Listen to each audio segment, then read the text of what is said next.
clowns. Talking of being live at the MCG, let's go down to Andrew Maher. He's down in the rooms. Hi. How are you? How are you feeling? I'm excited. I've never been as excited in this in my life. Even, I think the birth of my children, I was excited, and this probably equals that.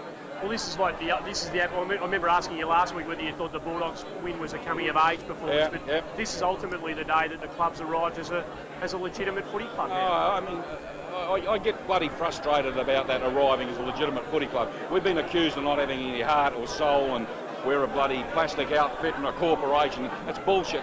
We are a footy club. We've got a lot of heart, we've got a lot of soul, we've got a lot of character, and we've got a lot of bloody good people inside it. And that substance makes a footy club. And in terms of creating a heritage, it doesn't, and a tradition, it doesn't get much bigger than this, though. Oh, no. I mean, this is the ultimate, isn't it? This is what you play for. And, I mean, we've come from a bloody long way behind to be in this position. And I've just got to pay credit to everybody involved in the Adelaide Footy Club from day one, with our interim board and our players, and just everybody who works at the footy club. And also, I've got to say, our major sponsor, Toyota, have been you've got to get that in, don't you? Bloody Good on you, Bill. Congratulations. Okay. Grand final, how does that feel? Oh, fantastic. Why play all the games in the middle when you can play the first and the last? Can you quite believe it? Can you? I mean, given the starting point and the end point of the season? It's a funny game, footy, isn't it? Very funny game. You know, who knows who's in 1 week and who's out the next. And how are you feeling right now? Can you possibly sort of put into words what you're going through at the moment? There's no explanation. You know, it was all so bad when I first broke my pelvis. I thought the year was over, and then, you know, I stuck at it and did the pre-season again, and then got the chance, and bang. You know, it's amazing. It's so good. Terrific stuff, mate. Congratulations. I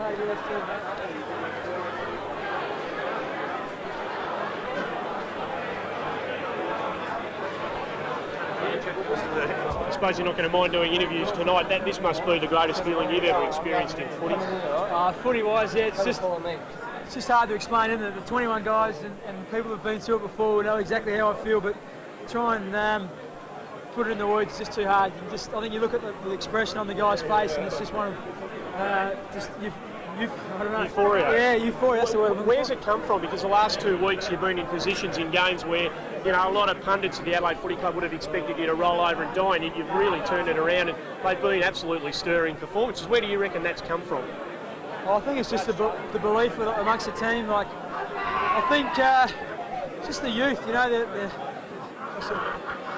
the enthusiasm of youth, I suppose. You know, blokes like McLeod and Johnson and Goodwin, those guys just don't know how to give in, and that is so inspiring to the older guys. And you know, and there's a lot of blokes who weren't that great today, but they did their bit when they had to. You know, and just in the last quarter, Darren Jarman, if there was ever any question mark about his ability to perform in big games, well, I think that was well and truly put to rest today, and he really did establish himself as, you know, it's one of the greatest performances in a grand final, I would say. But you're obviously overawed about all this. I mean, there's a certain feeling about you.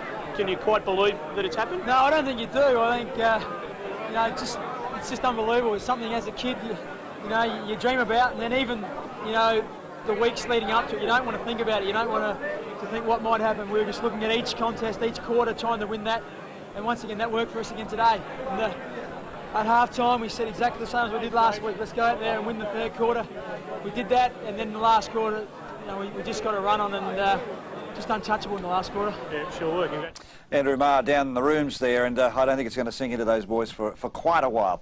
There's plenty more to come your way on Grand Final edition of AFL Wrap after this break. Welcome back, and all the euphoria and enjoyment, of course, in the Adelaide rooms we've already seen, but what's happening down at Moorabin? Pete Donegan's there. So as the final siren sounds here at Moorabin, the dark clouds are hovering over the Saints, as they have been for about the last 25 minutes or so. Their dreams of ending that 31-year premiership drought are now in tatters. After a brilliant last quarter by Darren Jarman, as you can see, the Saints fans really are sitting here stunned. There's been plenty of tears in the eyes over the last hour or so, and they really just don't know what to do. We might have a talk to them and see what the feeling is. I'm sure they're going to be very pleased they made it to the grand final, but just at the moment, the feeling must be just terrible. Could I just have a word to you? How are you feeling? Disappointed. Yeah. Looked pretty good up until half-time. Oh, they did. We thought they were going to win, but obviously not. Yeah. What was the day like here amongst all the Saints supporters? It's pretty good up to like we found out